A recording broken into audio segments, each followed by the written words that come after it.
ಇದೆ, ರಿಲೀಸಿಗೆ ರೆಡಿ ಇದೆ. Jan 24th release ಮಾಡ್ತಾ ಇದ್ದೀವಿ. ಸೊ ನಿಮ್ಮ ಥ್ರೂ ಜನಗಳಿಗೆ ರೀಚ್ ಮಾಡಿಸೋಣ ಅನ್ನೋದಕ್ಕೆ ನಿಮ್ಮನ್ನು ಕರೆಸಿರೋದು. ಆ್ಯಂಡ್ ತುಂಬ ಥ್ಯಾಂಕ್ಸ್ ಎಲ್ಲರೂ ಬಂದಿದ್ದಕ್ಕೆ. 3 ಸಾಂಗ್ ರಿಲೀಸ್ ಮಾಡಿದ್ವಿ, ತುಂಬ ಒಳ್ಳೆಯ ರೆಸ್ಪಾನ್ಸ್ ಸಿಕ್ಕಿದೆ. ಆ್ಯಂಡ್ ಆ ರೆಸ್ಪಾನ್ಸ್ಗೆ ಜನಗಳಿಗೂ ಒಂದು ಥ್ಯಾಂಕ್ಸ್ ಹೇಳಬೇಕಿತ್ತು. ಸೊ ನಿಮ್ಮ ಥ್ರೂ ಹೇಳೋಣ ಅಂದ್ಬಿಟ್ಟೆ ನಿಮ್ಮನ್ನು ಇಲ್ಲಿ ಇನ್ವೈಟ್ ಮಾಡಿದ್ದು. ಆ್ಯಂಡ್ ನೀವುಗಳು ನಮ್ಮದೆಲ್ಲ ಸಾಂಗು ತುಂಬ ಇಷ್ಟಪಟ್ಟು ಪ್ರಮೋಟ್ ಮಾಡಿದ್ದೀರಾ. ಸೊ ಅದಕ್ಕೂ ತುಂಬ ದೊಡ್ಡ ಥ್ಯಾಂಕ್ಸ್. ಆ್ಯಂಡ್ ಈಗ ನೀವು ಕೇಳಿ. ಹಾಂ, ಈ ಸಿನಿಮಾ ಇಷ್ಟು ಚೆನ್ನಾಗಿ ಇವರೆಲ್ಲ ಹೇಳೋ ಥರ ಚೆನ್ನಾಗಿ ಬಂದಿರೋದಕ್ಕೆ ಕಾರಣ ನನ್ನ ಟೆಕ್ನಿಷಿಯನ್ಸು. ಈ cinema story writer Raghu Niduvalli and dialogue ಅವರೇ ಬರೆದಿರೋದು. ಆ್ಯಂಡ್ ನಮ್ಮ ಕ್ಯಾಮ್ರಾಮನ್ನು ಸಂಕೇತ್ ಆ್ಯಂಡ್ ಗಿರಿ ಅವರು, ಆ್ಯಂಡ್ ನಮ್ಮ ಎಡಿಟರ್ ಪ್ರಕಾಶು, ನಮ್ಮ ಎಲ್ಲರೂ, ನನ್ನ direction department. And most important ನಮ್ಮ ಚರಣ್ರಾಜ್ ಅವ್ರು ಕೊಟ್ಟಿರೋ ಮ್ಯೂಸಿಕ್ಕು. ಆ್ಯಂಡ್ ಇನ್ನೊಂದು ಹೇಳ್ತೀನಿ, ನೀವು ಸಾಂಗ್ನ ಎಷ್ಟು ಚೆನ್ನಾಗಿದೆ ಅಂತ ನಿಮಗೆಲ್ಲ ಅನಿಸ್ತಾ ಇದೆಯೋ ಅದಕ್ಕಿಂತ ಅದ್ಭುತವಾಗಿ ರೀರೆಕಾರ್ಡಿಂಗ್ ಮಾಡಿದ್ದಾರೆ. ನಮ್ಮ ಸಿನಿಮಾನ ಇನ್ನೊಂದು ಲೆವೆಲ್ಗೆ ಲಿಫ್ಟ್ ಮಾಡಿದ್ದಾರೆ ಅವರ ಮ್ಯೂಸಿಕ್ಕಿಂದ. ಸೊ ತುಂಬ ಖುಷಿ ಇದೆ. ನನ್ನ ಟೆಕ್ನಿಷಿಯನ್ಸು ನನ್ನ ವಿಷನ್ನ ಸಪೋರ್ಟ್ ಮಾಡಿದ್ದಾರೆ. ಆ್ಯಂಡ್ ಮೋಸ್ಟ್ ಆಫ್ ಆಲ್ ಎಲ್ಲದಕ್ಕಿಂತ ತುಂಬ ದೊಡ್ಡ ಥ್ಯಾಂಕ್ಸ್ ನಾನು ಹೇಳಬೇಕಾಗಿರೋದು ನಮ್ಮ ಪ್ರೊಡ್ಯೂಸರ್ ಜಯಣ್ಣ ಅವ್ರಿಗೂ ಮತ್ತು ಭೋಗಣ್ಣ ಅವ್ರಿಗೂ. ನಾನು ಕೇಳಿದೊಂದು ಇಲ್ಲ ಅಂತ ಹೇಳೇ ಇಲ್ಲ ಅವರು. ಏನು ಮಾಡ್ತೇವೆ ಮಾಡು ನಾವು ವಿರಾಟ್ನ ನಮ್ಮ ಇಂಡಸ್ಟ್ರಿಗೆ ಒಬ್ಬ ಹೀರೋ ಆಗಿ ನಿಲ್ಲಿಸ್ಬೇಕು ಅಂದರೆ ಅವರು ದುಡ್ಡು ಮಾಡಬೇಕು ಈ ಸಿನಿಮಾಯಿಂದ ಅನ್ನೋದನ್ನು ಬಿಟ್ಟು ನಮ್ಮ ಇಂಡಸ್ಟ್ರಿಗೆ ಒಬ್ಬ ಹೀರೋ ಬೇಕು ಅನ್ನೋ ಇಂಟೆನ್ಷನ್ ಇಟ್ಕೊಂಡು ನನಗೆ ಸಪೋರ್ಟ್ ಮಾಡಿದ್ರು. ಎಲ್ಲೂ ಒಂದು ಕಡೆನೂ ನೀವು ನೋಡ್ಬೋದು, ಸಿನಿಮಾ ನೋಡಿದ ತಕ್ಷಣ ಅನಿಸ್ಬೋದು ಎಲ್ಲರಿಗೂ ವಿರಾಟ್ ಸೆಕೆಂಡ್ ಸಿನಿಮಾಗೆ ಇಷ್ಟೊಂದೆಲ್ಲ ಖರ್ಚು ಮಾಡಬೇಕಿತ್ತ ಅಂತ. ಬಟ್ ಅವ್ರದ್ದು ಇಂಟೆನ್ಷನ್ ಏನಂದರೆ ಈ ವಿರಾಟ್ನ ಆ್ಯಸ್ ಅ ಹೀರೋ ನಮ್ಮ ಇಂಡಸ್ಟ್ರಿಗೆ ಒಂದು ಕೊಡುಗೆ ಕೊಡಬೇಕು ಅಂತ. ಸೊ ಆ ಇಂಟೆನ್ಷನಲ್ಲಿ ಅವ್ರು ಮಾಡಿದ್ದಾರೆ. ಆ್ಯಂಡ್ ಅದಕ್ಕೆ ತುಂಬ ದೊಡ್ಡ ಥ್ಯಾಂಕ್ಸು ನಾನು ನಮ್ಮ ಪ್ರೊಡ್ಯೂಸರ್ಸ್ಗೆ ಹೇಳ್ತೀನಿ. ಆ್ಯಂಡ್ ಅದ್ರ ಜೊತೆ ನಮ್ಮ ಎಕ್ಸಿಕ್ಯೂಟಿವ್ ಪ್ರೊಡ್ಯೂಸರು ಪ್ರೇಮ್ ಆಗಲಿ ಜಯಂತ್ ಆಗಲಿ ತುಂಬ ಸಪೋರ್ಟ್ ಮಾಡಿದ್ದಾರೆ. ಎಲ್ಲೂ ಈಗ ಏನೋ ಒಂದು ನಾವು ತುಂಬ ಒಂದು ಎಕ್ವಿಪ್ಮೆಂಟು ಕಾಸ್ಟ್ಲಿ ತರಿಸಿರ್ತೀವಿ, ಅದನ್ನು ನಾನು ಯೂಸ್ ಮಾಡಬೇಕು ಅನ್ನೋ ಟೈಮ್ ಯೂಸ್ ಮಾಡೋಕ್ಕಾಗಿಲ್ಲ. ಬಿಕಾಸ್ ಆಫ್ ಬೇರೆ ಶಾರ್ಟ್ಸ್ ತೆಗಿಬೇಕಾರೆ ಒಂದು ಸತಿನೂ ಬಂದ್ಬಿಟ್ಟಿಲ್ಲ, ಅದು ತಂದು ನಿಲ್ಸ್ಕೊಂಡು ವೇಸ್ಟ್ ಆಗ್ತಾಯಿದೆ. ಆ ಥರ ಒಂದು ಸತಿನೂ ನನಗೆ ಪ್ರೆಷರ್ ಕೊಟ್ಟಿಲ್ಲ. ಆರಾಮಾಗಿ ನನ್ನ ಕೆಲಸ ಮಾಡೋಕ್ಕೆ ನನಗೆ ಅವಕಾಶ ಮಾಡಿಕೊಟ್ರು. ಸೊ ಅದಕ್ಕೆ ಪ್ರೇಮ್ ಆ್ಯಂಡ್ ಜಯಂತ್ಗೂ ಥ್ಯಾಂಕ್ಸ್. ನಾನು ಆ್ಯಕ್ಚುಲಿ ಅದೇ ಜಯಣ್ಣ ಅವ್ರ ಬ್ಯಾನರ್ಗೆ ಪುನೀತ್ ಸರ್ಗೆ ಮಾಡಬೇಕಾಗಿದ್ದು ಸಿನಿಮಾ ಅನೌನ್ಸ್ ಆಗಿತ್ತಲ್ಲ. ಸೊ ಅದು ಮಾಡೋಕ್ಕಾಗದೇ ಇರೋದ್ರಿಂದ ಪುನೀತ್ ಸರ್ ನಮ್ಮನ್ನು ಆಗಿಲ್ಲ. ಬಟ್ ಆಗ ಜಯಣ್ಣವ್ರಿಗಿಲ್ಲ, ದಿನಾಕರ್ ನಿನ್ನ ಕೈಲಿ ನಾನು ನನ್ನ ಬ್ಯಾನರ್ಲಿ ಒಂದು ಸಿನಿಮಾ ಮಾಡಲೇಬೇಕು, ನಾನು ನಿಂಗೊಂದು ರಿಕ್ವೆಸ್ಟ್ ಕೇಳ್ತೀನಿ, ಸೊ ಬೇಜಾರು ಮಾಡ್ಕೊಳ್ದೆ ಮಾಡ್ತೀಯಾ ಅಂತ ಹೇಳಿದ್ರು.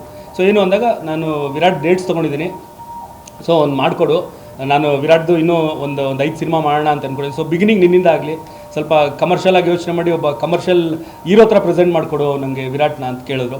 ಸೊ ನನಗೂ ಖುಷಿ ಆಯಿತು. ಅಂದರೆ ಏನಾಗುತ್ತೆ ಅಂದರೆ ಒಂದಷ್ಟು ಈಗ ಫ್ರೀಡಮ್ ಜಾಸ್ತಿ ಸಿಗುತ್ತೆ ಹೊಸೊಬ್ಬನ ಜೊತೆಲಿ. ಅಂದರೆ ಅವ್ನಿಗೆ ಇಮೇಜ್ ಏನು ಸೃಷ್ಟಿ ಮಾಡಬೇಕು, ನಾವು ಅವ್ನ ಇಮೇಜ್ನ ಹೆಂಗೆ ಕಾಪಾಡಬೇಕಿಲ್ಲ, ಇಮೇಜೇ ಇರಲ್ವಲ್ಲ. ಸೊ ನಾವೇನು ಕ್ರಿಯೇಟ್ ಮಾಡ್ತೀವಿ, ಏನು ನಾವು ಹೇಳ್ತೀವಿ, ಅದನ್ನ ಈಸಿಯಾಗಿ ಅವ್ರನ್ನ ಹೇಳ್ಬೋದು, ಅವ್ರ ಥ್ರೂ ನಮ್ಮ ಕಥೆನ ಹೇಳ್ಬೋದು ಅಂತ.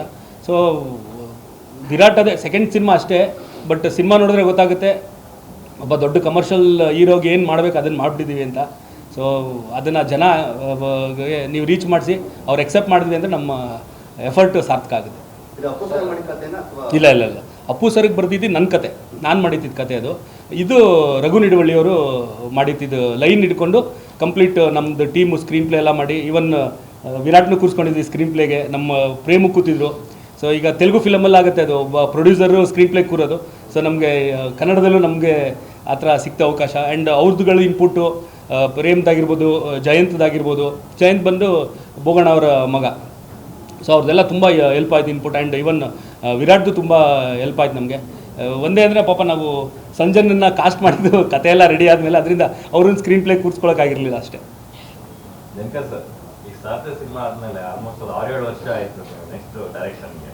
ಇಲ್ಲ, ಮಧ್ಯದಲ್ಲಿ ಲೈಫ್ ಜೊತೆ ಸೆಲ್ಫಿ ಮಾಡೋದು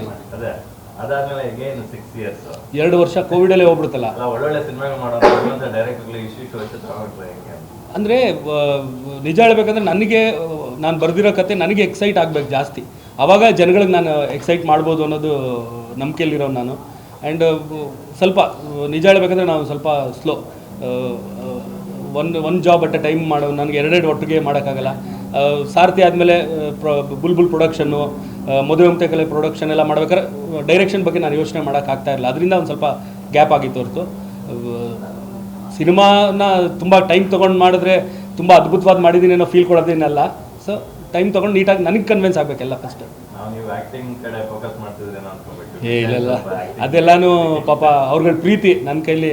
ಅದೇ ಒಂದು ದೊಡ್ಡ ಪ್ಲಸ್ ಏನಂದರೆ ನಾವು ಅಪ್ಪನ ಥರ ನಾನು ಕಾಣೋದ್ರಿಂದ ಸೊ ಅವ್ರನ್ನ ಜ್ಞಾಪಿಸ್ಕೋಬೇಕು ಅಂತ ಎಲ್ಲ ಪೀರಿಯಡ್ ಫಿಲ್ಮ್ಗಳಿಗೆ ನಾನು ಹಾಕೊಂಡ್ರು. ಈಗ ಪ್ರೆಸೆಂಟ್ ಬರೋ ಸಿನಿಮಾಗೆ ಯಾರು ಕೇಳಲ್ಲ ನನ್ನ. ಒಂದು ಸಿನಿಮಾನ ರೀಚ್ ಮಾಡೋದ್ರಲ್ಲಿ ಅವ್ರದೇ ಆದಂಥ ಒಂದು ಸ್ಟ್ರಾಟಜಿ ಇರುತ್ತೆ. ಈ ಸಿನಿಮಾದ ಒಂದು ಪ್ರಮೋಷನ್ ಆಕ್ಟಿವಿಟೀಸ್ ಪ್ರಚಾರನ ಯಾವ ರೀತಿ ಪ್ಲಾನ್ ಮಾಡ್ಕೊಂಡಿದ್ದೀರಾ? ನಿಜ ಹೇಳಬೇಕಂದ್ರೆ ಪ್ರಚಾರದ ಬಗ್ಗೆ ನಾನು ಜಾಸ್ತಿ ತಲೆ ಕೆಡಿಸ್ಕೊಂಡಿಲ್ಲ. ಯಾಕಂದರೆ one of the best distributor, ಅಂದರೆ ನಂಬರ್ 1 ಡಿಸ್ಟ್ರಿಬ್ಯೂಟರ್ ಕನ್ನಡ ಇಂಡಸ್ಟ್ರಿಗೆ. ಸೊ ಅವ್ರಿಗೆ ಗೊತ್ತು ಜನಗಳಿಗೆ ಹೆಂಗೆ ಈ ಸಿನಿಮಾನ ತಲುಪಿಸ್ಬೇಕು, ಹೆಂಗೆ ಅದನ್ನ ಪುಷ್ ಮಾಡಬೇಕು ಅನ್ನೋದು. ಸೊ ಅದ್ರ ಬಗ್ಗೆ ನಾನು ಜಾಸ್ತಿ ಈಗ ಬೇರೆ ಪ್ರೊಡ್ಯೂಸರ್ ಈಗ ಹೊಸೊಬ್ರು ಯಾರಾದರೆ ಅವ್ರಿಗೆ ಗೊತ್ತಿರಲ್ಲ ಡಿಸ್ಟ್ರಿಬ್ಯೂಷನ್ ಹೆಂಗೆ ಸಿನಿಮಾನ ಹೆಂಗೆ ರೀಚ್ ಮಾಡಿ. ಅವಾಗ ನಾವು ಸ್ವಲ್ಪ ತಲೆ ಕೆಡಿಸ್ಕೋಬೇಕಾದ್ರೆ ಇಲ್ಲಿ ನಂದು ಆ ಕೆಲಸ ಸ್ವಲ್ಪ ಕಟ್ ಡೌನ್ ಮಾಡಿ ಟೆಕ್ನಿಕಲಿ ಸಿನಿಮಾನ ನೀಟಾಗಿ ಹೆಂಗೆ ಔಟ್ಪುಟ್ ತರಬೇಕು ಅನ್ನೋದ್ರ ಮೇಲೆ ಜಾಸ್ತಿ ಕಾನ್ಸಂಟ್ರೇಟ್ ಮಾಡಿದೆ. ಸೊ ಈವನ್ ಪ್ರೇಮ್ ಆಗಲಿ ಜಯಂತ್ ಆಗಲಿ ಅವ್ರ ಈಗಿನ ಟ್ರೆಂಡ್ ಮಕ್ಕಳು. ಸೊ ಅವ್ರಿಗೆ ಗೊತ್ತು ಯಾರ ಥ್ರೂ ರೀಚ್ ಮಾಡಿಸ್ಬೇಕು ಅಂತ. ಆ್ಯಂಡ್ ನಮಗೆ ಕಾ ಪಿಕ್ಚರ್ಸ್ ಪ್ರವೀಣ್ ಅವರು ತುಂಬ ಇನ್ಪುಟ್ಸ್ ಕೊಟ್ಟಿದ್ದಾರೆ. ಸೊ ಅವ್ರದ್ದು ಹೆಲ್ಪ್ ತೊಗೊಂಡು ರೀಚ್ ಮಾಡಿಸ್ತಾ ಇದ್ದೀವಿ. ಒಂದಷ್ಟು ಅಡೆತಡೆಗಳ ನಡುವೆ ಒಂದು ಒಳ್ಳೆ ಗುಡ್ ಸೈನ್ ಅನ್ಬೋದು. ಅಣ್ಣ ತಮ್ಮದು ಮತ್ತೆ ಒಂದು ಕಾಣಿಸ್ತಿರೋದು ತುಂಬ ಖುಷಿಯ ವಿಚಾರ. ಈ ಸಿನಿಮಾಗೆ ಏನಾದರೂ ತಮ್ಮನ ಚಿತ್ರಕ್ಕೆ ಅಣ್ಣನ ಸಾಥ್ ಸಿಗ್ಬೋದಾ ಅಂತ ಸರ್? ಅಣ್ಣ ತಮ್ಮ ಬೇರೆ ಆಗಿದ್ರು ಅಂತ ಯಾರು ಹೇಳಿದ್ರು ನಿಮಗೆ? ಈಗ ಒಂದು ಫ್ಯಾಮಿಲಿ ಅಂದಾಗ ಸಣ್ಣ ಪುಟ್ಟ ಮಾತುಗಳು ಬಂದೋಗಿ ಗಂಡ ಹೆಂಡ್ತಿರ ಮಧ್ಯೆ ನಡೆಯುತ್ತೆ, ಅಪ್ಪ ಮಗನ ಮಧ್ಯೆ ನಡೆಯುತ್ತೆ. ಸೊ ಆ ಥರ ಇರುತ್ತೆ. ಒಂದು ಈಗ ದರ್ಶನ್ ಎಲ್ಲೋ ಪಬ್ಲಿಕ್ ಅಪಿಯರೆನ್ಸ್ಗೆ ಹೋದಾಗ ನಾನು ಜೊತೆಲಿ ಹೋದ್ರೆ ಮಾತ್ರ ನಿಮ್ಗೆ ಗೊತ್ತಾಗುತ್ತೆ. ಮನೇಲಿದ್ದಾಗ ದರ್ಶನ್ ಜೊತೆ ನಾನಿದ್ದೆ ಅಂದರೆ ನಿಮಗೆಲ್ಲಿ ಗೊತ್ತಾಗುತ್ತೆ. ಸೊ ನೀವು ನೋಡೋಕ್ಕಾಗಲ್ಲ. ಸೊ ಅದೇನು ದೂರ ಆಗಿರೋ ವಿಚಾರಗಳು ಇಲ್ಲವೇ ಇಲ್ಲ ಸರ್. ಅದು ಅದೇ ಒಂದು ಮಧ್ಯದಲ್ಲಿ ಒಂದು ತಿಂಗಳು 1.5 ತಿಂಗಳು ಸ್ವಲ್ಪ ಏನೋ ಮಾತಾಗಿದಾಗ ಮಾತಾಡಿರಲ್ಲ ಅಷ್ಟೇ. ಬಟ್ ಟಚ್ಚಲ್ಲಿ ಇದ್ದೇ ಇರ್ತೀವಿ. ಫೋನಲ್ಲಿ ಮಾತಾಡೋದಾಗಲಿ ನಮ್ಮ ಅತ್ತಿಗೆ ಜೊತೆ ಇದ್ದೇ ಇರುತ್ತೆ. ಅದು ಕೊಟ್ಟರೆ ತುಂಬ ಖುಷಿ ಪಡ್ತೀನಿ. ಗೊತ್ತಿಲ್ಲ, ನಾನೇನು ಮಾತಾಡಿಲ್ಲ ಇದ್ರ ಬಗ್ಗೆ. ಯಾಕಂದರೆ ಬೇರೆ ಬೇರೆ ಟೆನ್ಷನ್ಸ್ ಇದ್ದಿದ್ದರಿಂದ ನಾನು ಇದ್ರ ಬಗ್ಗೆ ಏನೂ ಮಾತಾಡಿಲ್ಲ. ಸೊ ಗೊತ್ತಿಲ್ಲ, ಮುಂದಕ್ಕೆ ಕೇಳ್ಬೋದೇನೋ, ನಾನು ಅವರು ಅಂದ್ಬಿಟ್ಟು ಮಾಡ್ಬೋದೇನೋ, ಗೊತ್ತಿಲ್ಲ. ಏನು ಬೇಕಾರಾಗ್ಬೋದು. ಹೆಲ್ತ್ ಅದೇ ಬೆನ್ನು ನೋವು ಇದೆ, ಟ್ರೀಟ್ಮೆಂಟ್ ತೊಗೋಬೇಕು ಅಂತ ಹೇಳಿದರೆ. ಆ್ಯಂಡ್ ಮೇನ್ ಉದ್ದೇಶ ಮೈಸೂರಿಗೆ ಹೋಗಿದ್ದೇನು ಅಂದರೆ ಅಜಯ್ ಹೆಗಡೆ ಡಾಕ್ಟ್ರು ದರ್ಶನ್ಗೆ 2 ಕೈದೂ ಆಪ್ರೇಷನ್ ಅವರೇ ಮಾಡಿದ್ದು. ಇದು ಆಕ್ಸಿಡೆಂಟ್ ಆದಾಗ ಶೂಟಿಂಗ್ ಟೈಮಲ್ಲಿ ಬಿದ್ದಾಗ. ಸೊ ಅವ್ರ ಮೇಲೇ ದರ್ಶನ್ ಅಂದರೆ ಅವ್ರೊಂಥರ ಫ್ಯಾಮಿಲಿ ಡಾಕ್ಟ್ರು. ದರ್ಶನ್ದು ಫುಲ್ಲು ತಲೆಯಿಂದ ಕಾಲವರೆಗೂ ಏನೇನು ಪ್ರಾಬ್ಲಮ್ಸ್ ಇದೆ ಅನ್ನೋದು ಅವ್ರಿಗೆ ಚೆನ್ನಾಗಿ ಗೊತ್ತು. ಸೊ ಅವ್ರ ಥ್ರೂನೇ ಇದು ಮೊನ್ನೆ ಎಲ್ಲ ತಿರ್ಗಾ ಹೋದಾಗೆಲ್ಲನೂ ಕಂಪ್ಲೀಟ್ ಟೆಸ್ಟಿಂಗ್ ಇನ್ನೊಂದ್ಸತಿ ಮಾಡಿದ್ದಾರೆ. ಸೊ ಅವ್ರು ತೊಗೋತಾರೆ ಡಿಸಿಷನ್ ಏನೇನು ಮಾಡಬೇಕು. ಮತ್ತು ಈಗ ಡೈಲಿ ಫಿಸಿಯೋಥೆರಪಿ ನಡೀತಾ ಇದೆ. ತುಂಬ ನೋವಿದೆ ಅವ್ರಿಗೆ. ಕಂಪ್ಲೀಟ್ ನಾರ್ಮಲಾಗೆ ನಡೆಯೋ ಥರ ಆಗೋವರೆಗೂ ಟ್ರೀಟ್ಮೆಂಟ್ ನಡಿಬೇಕು. ಆ ಟೈಮಲ್ಲಿ ನೀವು ಒಂದು ಕಡೆ ಸಿನಿಮಾ ಕಂಪ್ಲೀಟ್ ಮಾಡೋದಿತ್ತು, ಮತ್ತೊಂದು ಕಡೆ ಫ್ಯಾಮಿಲಿನ ನಿಭಾಯಿಸಬೇಕಿತ್ತು. ಅದನ್ನೆಲ್ಲ ಹೇಗೆ ನಿಭಾಯಿಸಿದ್ರಿ ಅಂತ? ಲಕ್ಕಿಲಿ ಶೂಟಿಂಗ್ ಮುಗಿದೋಗಿತ್ತು ನನಗೆ ಇನ್ಸಿಡೆಂಟ್ ನಡೆಯೋ ಟೈಮಲ್ಲಿ. ಆ್ಯಂಡ್ ಅದಾದಮೇಲಿಂದ ಮಿಕ್ಕಿದೆಲ್ಲನೂ ಮ್ಯಾನೇಜ್ ಮಾಡೋಕ್ಕೆ ನಮ್ಮ ಟೀಮು, ಈವನ್ ವಿರಾಟು ಎಷ್ಟೊಂದು ಸಪೋರ್ಟ್ ಮಾಡಿದ್ರು ನಮಗೆ. ನಮ್ಮ producer executive producer Prem Jayanth ಅವರು ನಂದು ಕೆಲಸನೂ ಸ್ವಲ್ಪ ಅವರು ತೊಗೊಂಡು ಎಲ್ಲ ಮಾಡಿದ್ದಾರೆ. ಅಂದರೆ ಎಲ್ಲ ಅವರು ನನಗೆ ಏನೇನು ಬೇಕಂತ ಅವ್ರಿಗೆ ಹೇಳ್ತಾ ಇದ್ದೆ, ಅವರೆಲ್ಲ ಮಾಡಿರೋ. ನಾನು ಹೋಗಿ ಫೈನಲ್ ಚೆಕ್ಕು ಅದರಲ್ಲಿ ಏನೇನು ಕರೆಕ್ಷನ್ಸ್ ನನಗೆ ಹೆಂಗೆ ಬೇಕು ಹಂಗಿದೆಯಾ, ಇಲ್ಲ ಏನಾರ ಕರೆಕ್ಷನ್ಸ್ ಬೇಕು ಅವೆಲ್ಲ ನಾನು ಮಾಡಿಸ್ಕೊಳ್ತಾ ಇದ್ದೆ. ಇನ್ನೊಂದು ಸೋಷಿಯಲ್ ಮೀಡಿಯಾದಲ್ಲಿ ಒಂದು ಚರ್ಚೆ ಆಗ್ತಾ ಇದೆ, ದಿನಕರ್ ಸರ್ ಮತ್ತೆ ದರ್ಶನ್ ಸರ್ ಒಂದು ಸಿನಿಮಾ ಡೈರೆಕ್ಷನ್ ಮಾಡ್ತಾರೆ, ಜಯಣ್ಣ ಅವರ ಪ್ರೊಡಕ್ಷನ್ ಎಲ್ಲ ಸಿನಿಮಾ ಬರುತ್ತೆ ಅನ್ನುವಂಥದ್ದು ಒಂದಷ್ಟು ಚರ್ಚೆಗಳಾಗ್ತಿದೆ. ಇಲ್ಲ, ಪ್ರೊಡಕ್ಷನ್ ಬಗ್ಗೆ ಅಲ್ಲಲ್ಲ, ಪ್ರೊಡಕ್ಷನ್ ಬಗ್ಗೆ ಇನ್ನೂ ಆಲೋಚನೆ ಮಾಡಿಲ್ಲ. ಯಾಕಂದರೆ ದರ್ಶನ್ ಜೊತೆ ಸಿನಿಮಾ ಮಾಡೋದಂತೂ ಕನ್ಫರ್ಮು 2026 ಮೋಸ್ಟ್ಲಿ ಆಗ್ಬೋದು. ಯಾಕಂದರೆ ಈಗ ಇನ್ನೂ 2 ದರ್ಶನ್ ಸಿನಿಮಾಗಳಿದೆ, ಅದೆರಡು ಮುಗಿದ ಮೇಲೆ ಮಾಡ್ಬೋದು. ಆ್ಯಂಡ್ ಪ್ರೊಡ್ಯೂಸರ್ ದರ್ಶನದ ತುಂಬ ದೊಡ್ಡ ಲಿಸ್ಟ್ ಇದೆ, ಅದರಲ್ಲಿ ಯಾರು ಹೋಗ್ಬೋದು. ಇದು ಗೋವಾ, ಮಂಗಳೂರು, ಬ್ಯಾಂಗ್ಳೂರು, ಮೈಸೂರು ಎಲ್ಲ ಶೂಟಿಂಗ್ ಮಾಡಿದೆ. ಉಡುಪಿ ಮಂಗಳೂರು. ಹಾಂ, 5 ಸಾಂಗ್ ಇದೆ. ಈಗ 3 ಬಿಟ್ಟಿದ್ದೀವಿ, ಇನ್ನೂ 2 ಟ್ರಂಪ್ ಕಾರ್ಡ್ಗಳಿದೆ ನಮ್ಮ ಹತ್ರ. ಸೊ ಅದನ್ನು ಈಗ Jan 5th ಅದನ್ನು ಬಿಡೋಣ ಅಂತ ಅಂದ್ಕೊಂಡಿದ್ದೀವಿ. ಆ್ಯಂಡ್ Jan 14th ಇಲ್ಲ ಅದಕ್ಕಿಂತ ಬಿಫೋರೇನೆ 10th ಇಲ್ಲ 14th ಹಂಗೆ ಟ್ರೇಲರ್ನ ರಿಲೀಸ್ ಮಾಡೋಣ ಅಂತ ಅಂದ್ಕೊಂಡಿದ್ದೀವಿ. ಸೊ ಅದಕ್ಕೆಲ್ಲ ನಿಮ್ಗಳ ಸಪೋರ್ಟ್ ಬೇಕು.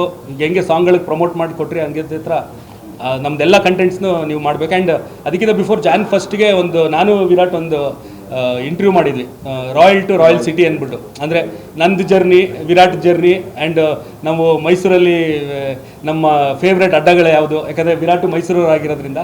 ಸೊ ಅದನ್ನೆಲ್ಲ ಇಟ್ಕೊಂಡು ಒಂದು ಡಿಫ್ರೆಂಟ್ ಕಂಟೆಂಟ್ದು ಸಿನಿಮಾ ಪ್ರಮೋಷನ್ಗೆ ಅಂತಲೇ ಅದೊಂದು ಶೂಟ್ ಮಾಡಿದ್ವಿ. ಜಾನ್ ಫಸ್ಟಿಗೆ ಬಿಡ್ತೀವಿ, ಆ್ಯಂಡ್ ಅದಕ್ಕೆ ಯಾವುದು ಕಾಪಿರೈಟ್ದು ಇದಿಲ್ಲ. ಸೊ ಎಲ್ರಿಗೂ ಅದನ್ನ ತಲುಪಿಸ್ತೀವಿ. ಎಲ್ಲರೂ ಅವ್ರವರು ನಿಮ್ದು ಇದ್ರಲ್ಲಿ ಹಾಕಿ ನಮಗೆ ಸಪೋರ್ಟ್ ಮಾಡಿಕೊಡ್ಬೇಕು.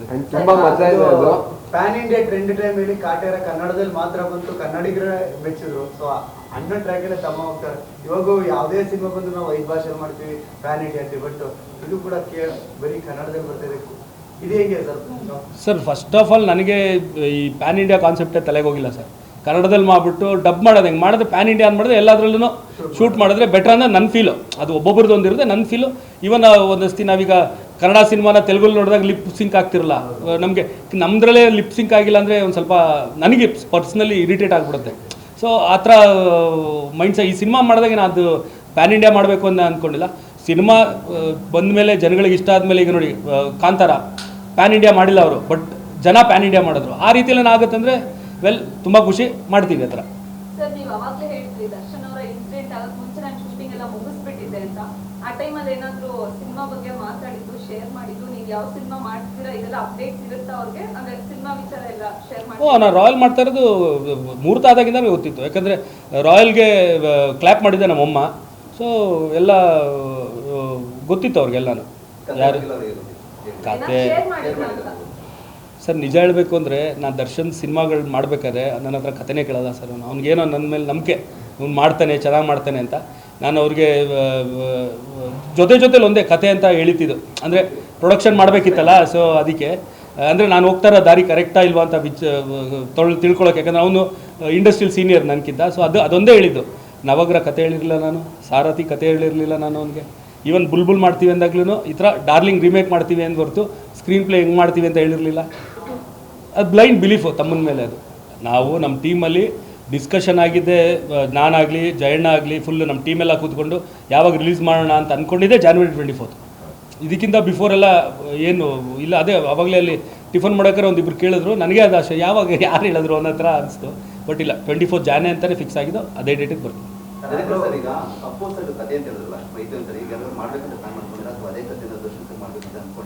ಇಲ್ಲ ಆ ಥರ ಏನಿಲ್ಲ. ನನಗದು ಪುನೀತ್ ಸರ್ ತುಂಬ ಇಷ್ಟಪಟ್ಟಿದ್ರು ಆ ಸಿನಿಮಾ. ಸೊ ಆ ಕತೆನ ನಾನು ಅವ್ರಿಗೆ ಹೇಳಿದ ತಕ್ಷಣ ಒಂದು ಕರೆಕ್ಷನು ಹೇಳಿಲ್ಲ, ಇಲ್ಲ ದಿನಕರ್ ಸೂಪರ್ ಆಗಿದೆ. ಆ್ಯಂಡ್ ಜಯಣ್ಣನೂ ಕರೆಸ್ಬಿಟ್ಟು ಅವ್ರು ಅದೇ ಹೇಳಿದ್ದು, ಜಯಣ್ಣ ನಾನು ಈ ಥರದೊಂದು ಸಿನಿಮಾ ಈ ಥರ ಮಾಡಬೇಕು ಅಂತ ಕಾಯ್ತಿದ್ದೆ, ಕರೆಕ್ಟಾಗಿರೋದು ತೊಗೊಬಂದಿದ್ದಾರೆ ದಿನಕರು.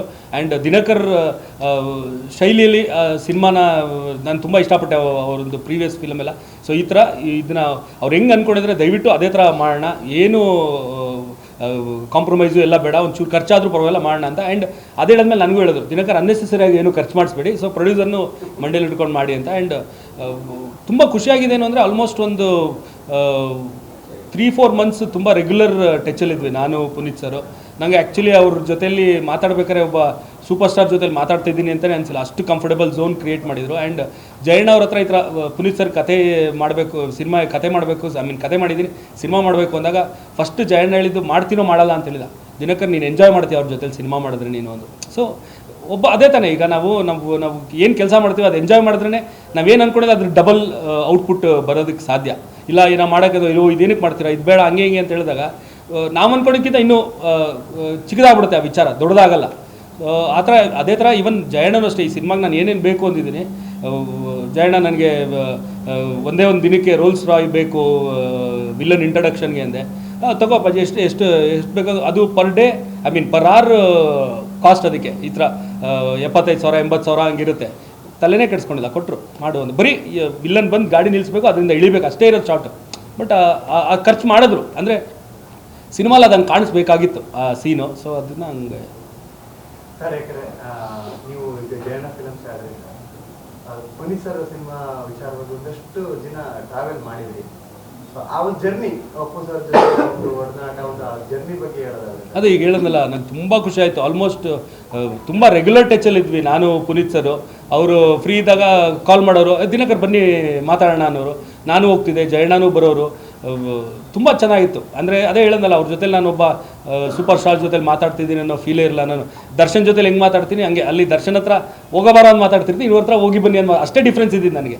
ಇನ್ನು ಮಿಕ್ಕಿದೆಲ್ಲ ಸೇಮ್ ಹಂಗೆ ಇತ್ತು. ಹಿಂಗೆ ಮಾಡೋಣ ಹಂಗೆ ಮಾಡೋಣ, ಏನು ಅಂದ್ಕೊಂಡಿದ್ರೆ ಇದ್ರ ಬಗ್ಗೆ, ಈ ಥರ ಸೀನ್ ಹೆಂಗೆ ಪ್ರೆಸೆಂಟ್ ಮಾಡ್ತೀರಾ, ಈ ಥರ ಎಲ್ಲ ಡೀಟೇಲಾಗಿ ಕೇಳೋರು. ನಂಗೆ ತುಂಬ ಖುಷಿ ಆಗೋದು. ಅಂದರೆ ನನ್ನ ವಿಷನ್ನ ಅವರು ಅರ್ಥ ಮಾಡ್ಕೊಳ್ಳೋಕೆ ಟ್ರೈ ಮಾಡ್ತಾಯಿದ್ರು. ದಿನಕರ್ ಏನು ಅಂದ್ಕೊಂಡಿದ್ದಾನೆ, ಸೊ ಈ ಥರನೇ ಬರಬೇಕು ಅನ್ನೋದನ್ನ ಅವರು ಕನ್ಸೀವ್ ಮಾಡಿ ಆ ಥರ ಡೆಲಿವರ್ ಮಾಡಬೇಕು ಅಂತ ಅವರು ಪ್ರಿಪೇರ್ ಆಗ್ತಾಯಿದ್ರು. ಸಿನಿಮಾ ಹೊರತುಪಡಿಸಿ ಫ್ಯಾಮಿಲಿ ವಿಚಾರಗಳನ್ನ ತುಂಬಾ ನಿಮ್ಮ ಹತ್ರ ಮಾತಾಡ್ತಿದ್ರು ಅಂತ ಕೇಳಿದ್ದೀವಿ ಸರ್. ಈ ಒಂದು ಸಿನಿಮಾ ಸಮಯದಲ್ಲಿ ನಿಮ್ಮ ಫ್ಯಾಮಿಲಿಗಳ ವಿಚಾರ, ಯಾಕಂದ್ರೆ ದೊಡ್ಡಮನೆ ಮತ್ತು ತೂಗುದೀಪ ಫ್ಯಾಮಿಲಿಗೆ ಒಂದು ಬಾಂಡಿಂಗ್ ಇದೆ ಸರ್. ಬಾಂಡಿಂಗ್ ಅದು ತುಂಬ ವರ್ಷದಿಂದ ಇದೆ ಸರ್. ಆಲ್ಮೋಸ್ಟ್ ಎಷ್ಟು ಮೋಸ್ಟ್ಲಿ ನಾನು ಹುಟ್ಟೇ ಇರಲಿಲ್ಲ ಅನ್ಸುತ್ತೆ ನಮ್ಮ ತಂದೆದು ಮತ್ತು ರಾಜ್ಕುಮಾರ್ ಅಣ್ಣವ್ರದ್ದು ರಿಲೇಷನ್ಶಿಪ್ ಬೆಳಿಬೇಕಾದ್ರೆ ತುಂಬ ಖುಷಿ ಆಗೋದು. ಈಗ ಫಾರ್ ಎಕ್ಸಾಂಪಲ್ ನಮ್ಮ ಮೈಸೂರು ಮನೆ ಹೆಸರೇ ಮುಪಾ ಕೃಪಾ. ಏನು ಮುಪಾ ಅಂದರೆ ಮುತ್ತರಾಜು ಪಾರ್ವತಮ್ಮ ಅವರ ಕೃಪಾ ಅಂತ. ಸೊ ಅಷ್ಟು ಅವ್ರ ಮೇಲೆ ನಂಬಿಕೆ ಇಟ್ಟು ಆ ಮನೆಗೆ ಎಲ್ರದ್ದು ಒಂದು ಆಸೆ ಇರ್ತದೆ, ಒಂದು ಮನೆ ಕಟ್ಕೋಬೇಕಂತ. ಅದಕ್ಕೆ ಅವ್ರ ಹೆಸರೇ ಇಟ್ಟಿದ್ದಾರೆ ಅಂದಾಗ ಸೊ ಆ ಲೆವೆಲ್ಗಿತ್ತು ನಮ್ಮ ತಂದೆದು ಮತ್ತು ಅವ್ರದ್ದು ಬಾಂಡಿಂಗು. ಆ್ಯಂಡ್ ಈವನ್ ಅವರು ಅಷ್ಟೇ ಇರೋರು. ಪಾರ್ವತಮ್ಮ ಅವ್ರು ತುಂಬ ಅಡ್ವೈಸ್ ಮಾಡೋರಂತೆ ನಮ್ಮ ಅಮ್ಮಂಗೆ, ನೋಡು ಕಲಾವಿದರ ಜೀವನ ಹಿಂಗಲ್ಲ, ಹಿಂಗಿರುತ್ತೆ, ಸೊ ನೀನು ಫಸ್ಟು ಸೆಕ್ಯೂರ್ ಮಾಡ್ಕೋಬೇಕು, ಏನೇನು ಬರುತ್ತೆ ಅದನ್ನೆಲ್ಲನೂ ಕರೆಕ್ಟಾಗಿ ಜಾಗದಲ್ಲಿ ಇನ್ವೆಸ್ಟ್ ಮಾಡು, ಈ ಥರ ಇನ್ವೆಸ್ಟ್ ಮಾಡು, ಹಂಗೆ ಮಾಡು ಅಂತ ನಮ್ಮ ಅಮ್ಮಂಗೆ ಅವರೇ ಹೇಳ್ತಾ ಇದ್ದು. ಈಗ ನಮ್ಮ ತಂದೆ 95 ತೀರ್ಕೊಂಡ್ಮೇಲೂ ನಮ್ಮದು ತುಂಬ ಅಂದರೆ ಫೈನಾನ್ಷಿಯಲಿ ತುಂಬ ಕ್ರೈಸಿಸ್ ಆಯಿತು ನಮಗೆ ಎಲ್ಲನೂ. ಊಟಕ್ಕೂ ತುಂಬ ತೊಂದರೆ ಪಟ್ವಿ. ಆದ್ರೂ ಅಂಥದ್ರಲ್ಲೂ ಏನೂ ಆಗದೆ ನಮ್ಮ ಅಕ್ಕನ ಮದುವೆ ಮಾಡೋದಾಗಲಿ, ಎಲ್ಲೋ ನನಗಾಗಲಿ ದರ್ಶನ್ಗಾಗಲಿ ಒಂದು ಪ್ಲ್ಯಾಟ್ಫಾರ್ಮ್ ರೆಡಿ ಮಾಡ್ಕೊಡೋದಾಗಲಿ, ಅವೆಲ್ಲ ನಾವು ಪಾರ್ವತಮ್ಮವ್ರು ನಮ್ಮ ಅಮ್ಮನ ಕೊಟ್ಟಿರೋ ಇನ್ಪುಟ್ಟಲ್ಲೇ ನಮ್ಮಮ್ಮ ನಮ್ಮನ್ನ ಲೀಡ್ ಮಾಡಿದ ಆ ರೀತಿಲಿ. ನಿಮ್ಮ ಅಕ್ಕನ ಮಗನ್ನ ನೀವೇ ಲಾಂಚ್ ಮಾಡ್ತೀರಾ ಅಂತ ಕೇಳ್ಬಿಟ್ಟು? ಹೌದೌದು, ಖಂಡಿತ. ಈಗ ನೆಕ್ಸ್ಟ್ ನಂದು ಅದೇ ಪ್ಲ್ಯಾನ್ ಇರೋದು, ಚಂದುನ ಲಾಂಚ್ ಮಾಡಬೇಕು ಅಂತ. ಅಂದರೆ ದರ್ಶನ್ ಸಿನಿಮಾ ಮಾಡೋಕ್ಕಿಂತ ಮುಂಚೆ ಚಂದುನ ಲಾಂಚ್ ಮಾಡ್ತೀನಿ. ಈ ಸಿನಿಮಾ ಆದ್ಮೇಲೆ ನೆಕ್ಸ್ಟ್ ಅದೇ? ಹೌದೌದು. ಅಂದರೆ ಅದಕ್ಕೆ ಇನ್ನೂ ಬರೀ ಒಂದು ಲೈನ್ ಅಂದ್ಕೊಂಡಿದ್ದೀನಿ, ಸ್ವಲ್ಪ ಬರೆಯೋ ಕೆಲಸ ಎಲ್ಲ ಇದೆ. ಸೊ ಅದಕ್ಕೆಲ್ಲ ಎಷ್ಟು ಟೈಮ್ ಆಗುತ್ತೆ ನೋಡಿಕೊಂಡು ನೆಕ್ಸ್ಟ್ ದರ್ಶನ್ ಸಿನಿಮಾದಕ್ಕೂ ಬಿಫೋರ್ ಹೆಂಗೆ ಅಂತ ಅದೆಲ್ಲ ಒಂಚೂರು ಪ್ಲ್ಯಾನ್ ಮಾಡ್ಕೊಂಡು ಮಾಡಬೇಕು. ಇಲ್ಲ, ಆ್ಯಕ್ಚುಲಿ ಹಿಂದಿನ ದಿನ ದೊಡ್ಡ ಟೆನ್ಷನ್ ನಮಗೆ. ಫುಲ್ಲು ಸೆಟ್ ಹಾಕೊಬಿಟ್ಟಿದ್ದೀವಿ, ಬಾಂಬೆಯಿಂದ ಡ್ಯಾನ್ಸರ್ಸ್ ಕರೆಸ್ಬಿಟ್ಟಿದ್ದೀವಿ, ಕಂಪ್ಲೀಟ್ ರೆಡಿ ಇದೆ. ಬೆಳಗ್ಗೆ ಶೂಟಿಂಗ್ ಸ್ಟಾರ್ಟ್ ಮಾಡಬೇಕು. ನಾವಲ್ಲಿ ಸೆಟ್ಟಲ್ಲಿ ಎಲ್ಲ ಇದನ್ನು ಚೆಕ್ ಮಾಡ್ತಾ ಕೂತಿದ್ದೀವಿ, ನಾನು, ಪ್ರೇಮು, ನಮ್ಮ ಡೈರೆಕ್ಷನ್ ಡಿಪಾರ್ಟ್ಮೆಂಟ್ ಅವರೆಲ್ಲ. ನಮಗೆ ಟಕ್ಕಂತ ಫೋನ್ ಬಂದರೆ ಹಿಂಗೆ ವಿರಾಟ್ ಕಾಲು ಹಿಂಗಾಗೋಗಿದೆ ಅಂತ. Full tension. ಬಂದು ನೋಡಿದ್ರೆ ನಡೆಯೋಕ್ಕಾಗ್ತಿಲ್ಲ ಅವ್ರಿಗೆ. ಅಂದರೆ ತುಂಬ ಜಾಸ್ತಿ ಪೇನ್ ಇತ್ತು. ಅದು ಅಷ್ಟು ಗ್ರೋಯಿನ್ ಮಸಲ್ ಫುಲ್ಲು ನೀಲಿ ಆಗೋಗಿತ್ತು ಇವ್ರದ್ದು. ಆಮೇಲೆ ಇಮಿಡಿಯೇಟ್ ಡಾಕ್ಟ್ರ್ ಹತ್ರ ಹೋಗಿ ಜಯಣ್ಣಗೆ ಇನ್ಫಾರ್ಮ್ ಮಾಡಿದ್ವಿ, ಹಿಂಗಾಗಿದೆ ಜಯಣ್ಣ ಅಂತ. ಸೊ ತೊಂದರೆ ಇಲ್ಲ, ಅವ್ರಿಗೆ ಆಗಲ್ಲ ಅಂದರೆ ಕ್ಯಾನ್ಸಲ್ ಮಾಡೋಣ. ಹಾಗೆ ಆಲ್ಮೋಸ್ಟ್ ಒಂದು 4-5 ಲ್ಯಾಕ್ಸ್ ಖರ್ಚಾಗೋಗಿತ್ತು ನಮಗೆ ಎಲ್ಲರನ್ನೂ ಕರೆಸಿದ್ದು.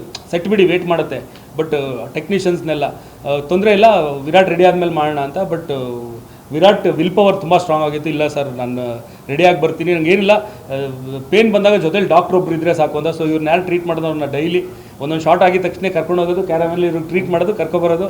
ಪಾಪ ಸ್ಟೆಪ್ ಮಾಡಿದ ತಕ್ಷಣ ಕಣ್ಣಲ್ಲಿ ನೀರಿರೋದು. ಬಟ್ ನಮ್ಗೆ ಅದೊಂದು ಟೆನ್ಷನ್, ಅಯ್ಯೋ ಒಂದು ಪೆಪ್ಪಿ ಸಾಂಗು, ವಿರಾಟ್ ಎಕ್ಸ್ಪ್ರೆಷನ್ಸ್ ಹೆಂಗಿರುತ್ತೋ ಅಂತೆಲ್ಲ ತುಂಬ ಟೆನ್ಷನ್ಲಿದ್ವಿ. ಬಟ್ ಎಲ್ಲೂ ಒಂದು ಫ್ರೇಮಲ್ಲೂ ಅದು ಗೊತ್ತಾಗೋ ಥರ ಮಾಡಿಲ್ಲ ವಿರಾಟ್. ಸೊ ಅದಕ್ಕೆ ವಿರಾಟಿಗೆ ಥ್ಯಾಂಕ್ಸ್. ಆ್ಯಂಡ್ ಇನ್ನೊಂದು ಅನಿಲ್ ಅಂತ ಹೇಳಿದ ತಕ್ಷಣ ನಮ್ಮ cinema creative head Anil Mandya ಅಂತ, ಅವ್ನು ನನಗೆ ನವಗ್ರಹ ಸಾರಥಿಲೆಲ್ಲ ಅಸಿಸ್ಟೆಂಟ್ ಡೈರೆಕ್ಟರ್ ಆಗಿದ್ದ. ಈ ಸಿನಿಮಾಲಿ ಕ್ರಿಯೇಟಿವ್ ಹೆಡ್ ಆಗಿ ವರ್ಕ್ ಮಾಡ್ದ. ಆ್ಯಂಡ್ ಅವನದು ಸಪೋರ್ಟ್ ತುಂಬ ಆಯಿತು. ನೀವು ಹೇಳೋದಲ್ಲ ಹೆಂಗೆ ಬ್ಯಾಲೆನ್ಸ್ ಮಾಡ್ತಾಯಿದ್ರಿ ಅಂತ, ಅದರಲ್ಲಿ ಅವನು ಒಂದು ಮುಖ್ಯವಾದ ಪಾತ್ರ.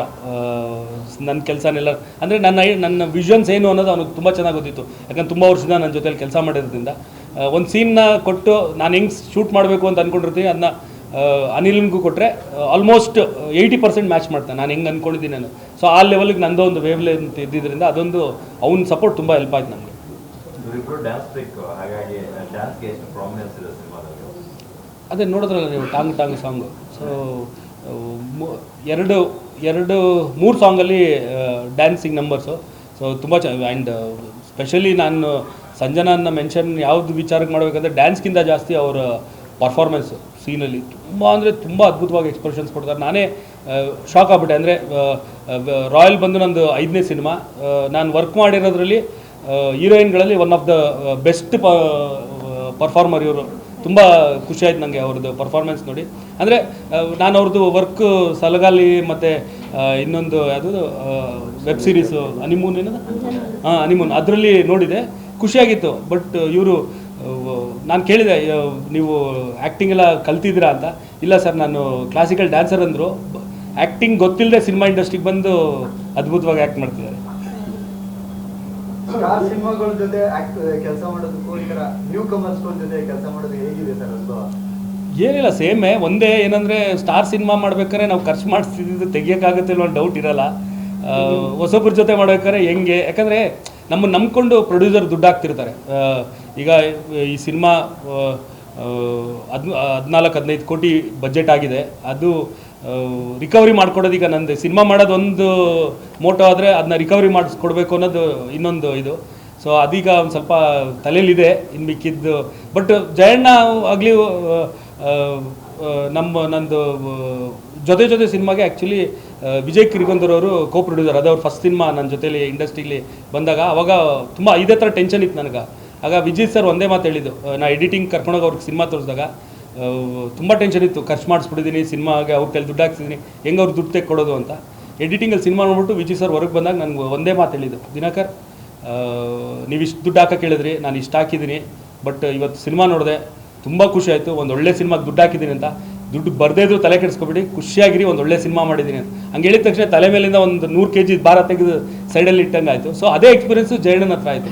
ಸಿನಿಮಾದ ಎಲ್ಲನೂ ಕಂಟೆಂಟ್ ಬೋಗಣ್ಣಂಗಾಗಲಿ ಜಯಣ್ಣಂಗಾಗಲಿ ತೋರಿಸಿದಾಗೆಲ್ಲನೂ ಅವರು ಹೇಳ್ತಾ ಇದ್ದ ಮಾತು ಕೇಳಿದಾಗ ಒಂದು ಸ್ವಲ್ಪ ಏನೋ ಅವ್ರಿಗೆ ಈ ಸಿನಿಮಾಯಿಂದ ದಿನಕರ್ ದುಡ್ಡು ತೆಗೆಸ್ಕೊಡ್ತಾನೋ, ಖರ್ಚು ಮಾಡಿಸ್ತಾನೋ, ತೆಗೆಸ್ಕೊಡ್ತಾನೋ ಎಲ್ಲೋ ಡೌಟ್ ಅವ್ರಿಗಿಲ್ಲ ಅಂತ ಅನಿಸ್ತಾ ಇತ್ತು. ಅದೊಂದು ನೆಮ್ಮದಿ ಇದೆ.